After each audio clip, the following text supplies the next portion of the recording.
I'm sitting in my grandfather's lake cabin, just trying to enjoy a quiet beer with the Attorney General of the state, when Karen, HOA President Delilah Cromwell, kicks down the damn door. Like full-on boot to hinge, designer heels crunching glass, screaming into her phone for her live stream audience kind of entrance. She had no idea who I was meeting with. Or that everything she was doing, trespassing, breaking and entering, harassment, was being recorded live, right in front of the most powerful prosecutor in the state. It was the most Karen thing I've ever seen. But let me back up. 6 months earlier, I was just an average guy named Marcus Henley, recently retired from 30 years in the electrical trades. I'd inherited my granddad's rustic off-grid lake cabin, pure heaven. 2 acres of peace, a homemade dock, solar panels, and a screened porch that creaked like an old song. Then Delilah, Karen, Cromwell rolled in like some HOA Terminator, straight from a California suburb with plans to modernize our peaceful lake into a resort community. She had an Escalade with license plates that read Rolleon and wore her HOA president badge like it made her a federal marshal. Soon enough, I had a $500, unsightly dock citation nailed to my screen door. Let me repeat, my dock, built by my grandfather decades before this HOA even existed. I tried explaining the facts, but Karen looked me dead in the eyes and said, "Everyone on this lake answers to me, sweetie." That was my first real taste of the power trip I'd be dealing with, and I didn't realize it yet, but this wasn't just about flexing control. This was a multi-million-dollar criminal scheme, and I was the guy about to unravel it. All because I told her she couldn't bully me into tearing down Pop's dock. And trust me, she did not take that well. 3 days after ignoring her dock citation, I got a cease and desist letter from a fancy law firm, claimed my dock violated community waterway regulations. According to them, I owed $3,000 in retroactive fees, and they threatened to place a lien on my cabin if I didn't pay in 10 days. Most folks would have panicked. I almost did. But Pop had a saying, when someone's trying to legal talk you out of your land, go check the county records. So I drove to that dusty basement at the county courthouse with all the original land documents. And what I found? Gold. Turns out Pop's deed included 50 feet into the lake, the dock wasn't on public land. It was completely legal. Oh, and the HOA? Didn't even exist when he bought the land in 1963. Armed with that, I came home ready to fight. Except Karen had blocked my driveway with her Escalade. Just reviewing parking rules, she said through the window with that smug smile. She wasn't just trying to find me, she was trying to make me crack. It didn't stop there. Suddenly, my cabin got hit with random inspections, building inspections, septic system reviews, fire hazard checks. All passing, of course. I built this place better than most city homes. Then came the Facebook attacks. Karen posted concerns about unsafe structures and aggressive property owners. Her cult of supporters flooded the comments, neighbors I'd known for decades turning on me. People whispered that her husband had political ties. That she owned the local police. I found orange graffiti on my mailbox, the word comply spray-painted in dripping letters. And it didn't stop with me, she was muscling out the Hendersons, the Pattersons, the young couple with the baby down the road. Folks were selling their homes fast, just to get away from the drama. But I wasn't going anywhere. I started keeping records. I logged every citation, every inspection, every anonymous tip that led to government visits. Karen wasn't just trying to kick me out. She was clearing land for developers. And I was about to become her biggest problem. Let me tell you exactly when it clicked. I was organizing all my citations, prepping to meet a friend who worked at the state attorney's office, when I noticed something small, a bank account listed on a violation, Lakeside Estates Community Improvement Fund. Sounded official. But something bugged me. So I asked Betty at the clerk's office to pull HOA financial records. And guess what? $280,000 had been collected in emergency dock repair fees, for repairs that never happened. Another $150,000 went to Cromwell Grounds and Maintenance, a landscaping company formed 3 weeks after Karen became HOA president. Owned by her brother-in-law. And over $90,000 in storm damage insurance payouts, all on days when the weather was sunny. That wasn't even the kicker. The property management company, they paid $5,000 per month.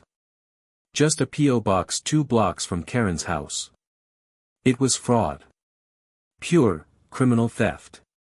And Karen was robbing everyone, the people who sided with her, the ones who didn't. Everyone. I had documents. Photos. Recordings. I even contacted Chuck, a lawyer friend from high school. He linked me up with a group of 17 other families who were also targeted. Same citations. Same harassment before selling low. We were connecting government abuse, financial manipulation, and false reporting at county levels. It wasn't just corruption. This was a statewide scam using HOAs to force out homeowners and flip properties for profit. Then came the call from the Attorney General's office. They had opened investigations into exactly this type of HOA crime, but needed a case strong enough to blow it open. Turns out, I had it. Our plan. Build the ultimate case. Set a trap. And catch Karen in the act. We coordinated with law enforcement, media, undercover agents, even the FBI, who'd been tracking HOA embezzlement rings across multiple states. And to launch new HOA reform legislation, the state was planning a public meeting. At my cabin. All Karen had to do was show up. As usual, she delivered. Karen was unraveling. Her Facebook page was flooded with anti-government rants, deep state betrayal, and cries for help. She claimed she was being targeted by partisan prosecutors, a mom just defending her community. She even reached out to conspiracy bloggers to cover her side. Then she posted a live stream announcement to confront the Attorney General, at my cabin. And we were ready. Hidden cameras rigged. FBI agents hidden near my woodshed. The Attorney General herself, Patricia Williamson, cozy on Pop's old recliner sipping coffee. At 9 a.m. sharp, we heard those infamous Escalade tires spit gravel as Karen's chariot skidded to a stop. She stormed in live streaming, screaming about government corruption and citizen rights, not realizing she just committed breaking and entering and assault in front of the state's top prosecutor. The AG stood up, calm as ever, pulled out her badge, and said, "Mrs. Cromwell, I'm the Attorney General. You've committed multiple felonies. And thanks to your live stream, so did 3,000 other people." Karen froze. Completely speechless. 30 seconds ago she was a righteous warrior. Now. A live-streamed criminal. Then Agent Torres from the FBI walked in. "Mrs. Cromwell, you're under arrest for fraud, extortion, witness intimidation, and HOA corruption." Handcuffed. On camera. In front of her own followers. You could hear a pin drop on her live stream. Comments went from "Slay Queen" to "Oh my God" real fast. And me? I raised my mug and said, "Karen, meet the state's Attorney General. She wants to talk about your accounting." The neighbors clapped. It wasn't just justice. It was poetic. But the story doesn't end there. 3 months later, it was official.